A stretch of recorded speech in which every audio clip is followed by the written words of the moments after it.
Thank you for staying with us. A historic building in Sandersville may be home to a ghost. At least that's what volunteers at the Old Jail Museum believe. After a series of strange happenings, it's where a young girl burned to death on a Saturday morning in 1901. And just recently, she's made her presence known on more than one occasion. So I decided to check it out for myself with a team of local ghost hunters. Now, the audio you're about to hear is not doctored. This is the bedroom of Essie English, a 16-year-old sheriff's daughter whose dress caught on fire in this fireplace in 1901. She died 2 weeks later. But does she still haunt the halls of the Old Jail Museum? Volunteers there are trying to figure that out. You have a lot of strange happenings in older houses. I think you would classify me more as a skeptic, but I have seen strange things and heard strange things in this building that's caused me to take second thoughts about what's going on.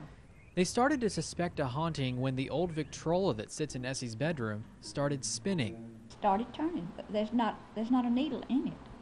Other strange things have happened too. The front door opens and closes a lot, and no one there.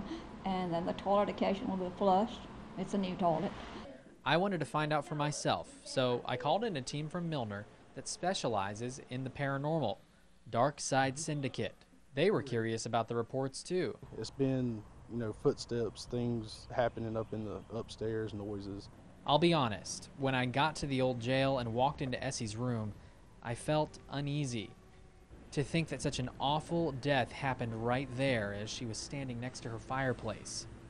Aaron Hayes of Dark Side Syndicate was determined to get to see if the team could make contact with Essie's spirit. I want to know if they're try to find proof that there is someone or something there. So with their ghost hunting gear and a full moon, which Hayes tells me can really help in communicating with the dead, the team began their search. This is an electromagnetic field detector. If it ever reaches orange or red, which it may do anytime, that could indicate some paranormal activity. We get a recording voice that we didn't hear with our naked ear in the recorder, and we can pick it up through software. In some of the recordings, you can hear a faint voice after Amer H tells Essie that he's going to count to 10 and move to another room unless she communicates with us.